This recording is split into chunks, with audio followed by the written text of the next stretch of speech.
ये एक ऐसी कहानी है जो इतिहास के सबसे बड़े रहस्यों में से एक है। एक पुराना फटा हुआ मैप जो 500 साल पहले बनाया गया था, जिसमें ऐसी डिटेल्स थीं जो उस समय संभव ही नहीं थीं। एक ऐसा मैप जो दुनिया के पार्ट्स दिखाता है जो ऑफिशियली डिस्कवर होने से सेंचुरीज पहले का है। कुछ लोग तो कहते हैं कि ये एंटार्क्टिका को दिखाता है बिना आइस के, जबकि एंटार्क्टिका ऑफिशियली 1820 में डिस्कवर हुआ था। यह है पिरी रीस मैप की कहानी, एक ऐसा नक्शा जो हिस्टोरियंस, कार्टोग्राफर्स और रिसर्चर्स को आज तक हैरान करता है और शायद हमें एक भूली बिसरी सभ्यता के क्लूज देता है। लेकिन इस मैप की डिस्कवरी कैसे हुई और क्यों ये इतना कंट्रोवर्शियल है? अगली कहानी में जानिए कि कैसे 1929 में इस्तांबुल के एक डस्टी स्टोर रूम में मिला ये अद्भुत खजाना और क्यों साइंटिस्ट आज भी इसे इम्पॉसिबल मानते हैं। कहानी शुरू होती है 1929 में इस्तांबुल के टॉपकापी पैलेस में। एक ग्रुप ऑफ स्कॉलर्स एक पुराने स्टोर रूम में आर्टिफैक्ट्स कैटलॉग कर रहे थे। तभी उन्हें एक गजल स्किन पार्चमेंट मिला। जब उन्होंने इसे खोला, उनके सामने एक अद्भुत मैप था, हाथ से बनाया हुआ, रंग बिरंगा और अपने टाइम के हिसाब से बेहद एक्यूरेट। यह मैप साइन किया गया था पीरी रेस के नाम से, जो ऑटोमन एम्पायर का एक एडमिरल और कार्टोग्राफर था। डेट लिखी थी 1513, यानी सिर्फ 21 साल बाद, जब कोलंबस ने अपनी पहली यात्रा अटलांटिक क्रॉस करके की थी। और ये कोई आम मैप नहीं था। ये यूरोप, अफ्रीका और अमेरिकस के कोस्ट लाइन्स को सरप्राइजिंगली एक्यूरेटली दिखाता था। कैरिबियन के आइलैंड्स तक जहां कोलंबस पहुंचा था, वो भी इसमें थे। लेकिन सबसे बड़ा सरप्राइज था मैप के नीचे, जहां एक कोस्ट लाइन थी जो एंटार्क्टिका की क्वीन मॉड लैंड रीजन जैसी लगती थी। और सबसे शॉकिंग बात, बिना आइस के। पिरी रेस का असली नाम था अहमद मुहिद्दीन पिरी। जन्म हुआ था लगभग 1670 में गलिपोली में, जो ऑटोमन नेवी का बड़ा नेवल बेस था। रेस का मतलब होता है एडमिरल, इसलिए वो पिरी रेस के नाम से फेमस हुए। बचपन से ही वो एक स्किल्ड सेलर और नेविगेटर बने। उनका शौक था मैप्स कलेक्ट करना। उन्होंने अरब, इंडियन, पोर्चुगीज और यहां तक कि चाइनीज मैप्स भी इकट्ठा किए। उनका सबसे बड़ा काम था किताब आई बाहरिये, बुक ऑफ नेविगेशन, जिसमें उन्होंने पोर्ट्स, हार्बर्स और कोस्ट लाइन्स का डिटेल्ड वर्णन किया। लेकिन 1513 का ये मैप उनका मास्टरपीस था, और जो आज हमारे पास है वो सिर्फ 1/3 है ओरिजिनल मैप का। बाकी हिस्ट्री में खो गया। मार्जिन्स में पिरी ने लिखा कि उन्होंने ये मैप 20 से ज्यादा पुराने मैप से बनाया था, कुछ अलेक्जेंडर द ग्रेट के जमाने के, कुछ अरब ट्रेडर्स के और कुछ स्पेनिश पोर्चुगीज एक्सप्लोरर्स के। मतलब ये मैप एक बहुत पुराने नॉलेज का कॉम्पिलेशन हो सकता है।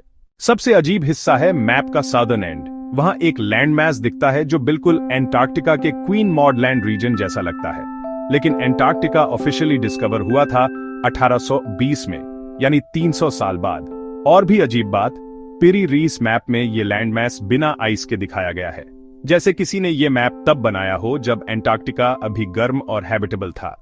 मॉडर्न स्टडीज कहती हैं कि आखिरी बार एंटार्क्टिका की कोस्ट लाइन्स बिना आइस के शायद 6000 साल पहले रही होंगी। तो क्या पिरी रीस ने ऐसे पुराने मैप्स यूज किए जो किसी लॉस्ट सिविलाइजेशन ने बनाए थे? लेकिन मेन स्ट्रीम हिस्टोरियंस इस थ्योरी से बिल्कुल अग्री नहीं करते। अगली कहानी में जानिए कि क्यों ये कंट्रोवर्सी इतनी बड़ी है और कैसे आइंस्टाइन भी इस मिस्ट्री में इन्वॉल्व हो गए। ज्यादातर मेन स्ट्रीम हिस्टोरियंस मानते हैं कि मैप का साउदर्न हिस्सा एंटार्क्टिका नहीं है, बल्कि साउथ अमेरिका का साउदर्न टिप है, जो डिस्टॉर्ट होकर खींचा गया है। उस समय एक्सप्लोरर्स के पास लिमिटेड डेटा था, इसलिए कोस्ट लाइन्स परफेक्ट नहीं थे। लेकिन कई रिसर्चर्स इससे अग्री नहीं करते। 1950 में एक हिस्ट्री प्रोफेसर चार्ल्स हैपगुड इस मैप से फैसिनेटेड हो गए। उन्होंने क्लेम किया कि ये मैप एविडेंस है एक बहुत पुरानी सीफेयरिंग सिविलाइजेशन का, जो हमारे रिकॉर्डेड हिस्ट्री से पहले एग्जिस्ट करती थी। हैपगुड ने अपने थ्योरीज पर काम करते हुए एल्बर्ट आइंस्टाइन को भी लिखा।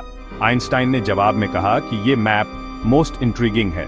हैपगुड ने एक किताब लिखी, Maps of the Ancient Sea Kings, जिसमें उन्होंने बताया कि पिरी रीस मैप और दूसरे पुराने मैप्स शायद उन एंशिएंट सोर्स मैप्स की कॉपीज हैं जो एक फॉरगॉटन ग्लोबल सिविलाइजेशन ने बनाए थे।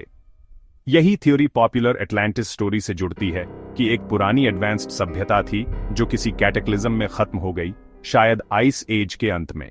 साइंटिस्ट्स और कार्टोग्राफर्स ने इस मैप को एनालाइज किया और कई हैरान करने वाले फैक्ट्स पाए।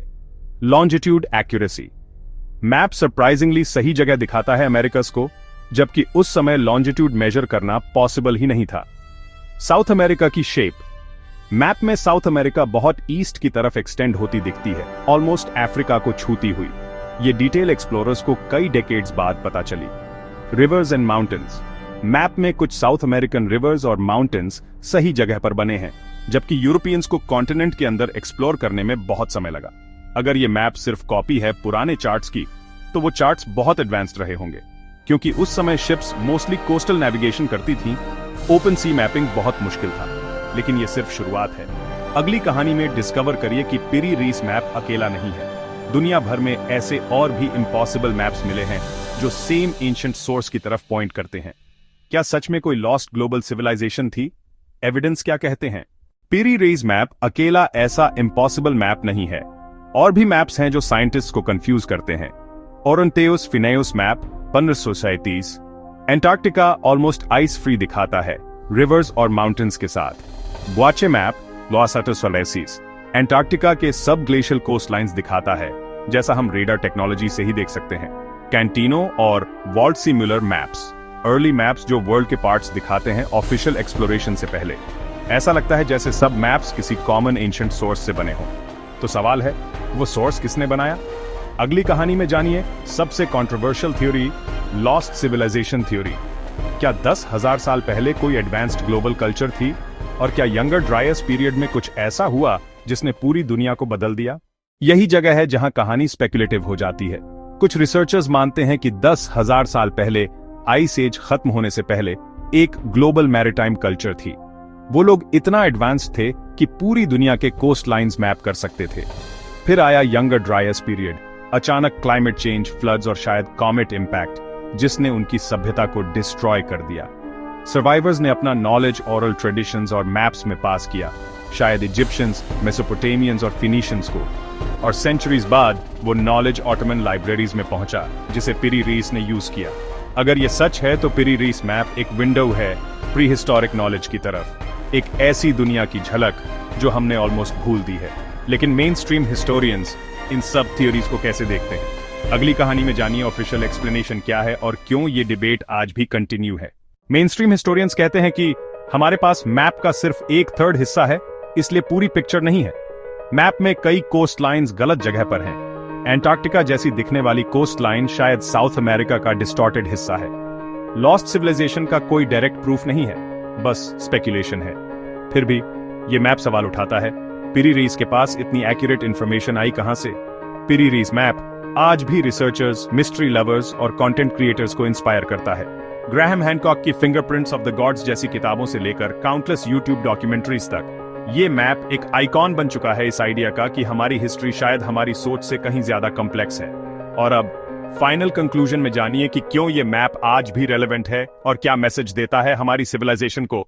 चाहे ये एंटार्क्टिका दिखाता हो या नहीं, चाहे ये एक लॉस्ट सिविलाइजेशन का एविडेंस हो या बस कोइंसिडेंस, पिरी रीस मैप हमें याद दिलाता है कि हम अभी भी अपनी हिस्ट्री को पूरी तरह नहीं जानते। शायद एक दिन हमें इस मैप के मिसिंग पीसेस मिल जाएं, या और एविडेंस मिले जो हमारी सिविलाइजेशन की कहानी रीराइट कर दे। तब तक पिरी रीस मैप एक ऐसा रहस्य है जो हमें सोचने पर मजबूर करता है कि क्या हमारी पास्ट में कुछ ऐसा छिपा है जिसे हम भूल चुके हैं। अगर आपको ये मिस्टीरियस स्टोरी पसंद आई है तो प्लीज लाइक करें, कमेंट में बताएं आपका क्या थ्योरी है और सब्सक्राइब करना न भूलें मोर फैसिनेटिंग हिस्टोरिकल मिस्ट्रीज के लिए, क्योंकि हिस्ट्री के रहस्य अभी भी हमारा इंतजार कर रहे हैं। नेक्स्ट वीडियो में जानिए एक और इम्पॉसिबल एंशिएंट आर्टिफैक्ट की कहानी जो साइंस को चैलेंज करती है।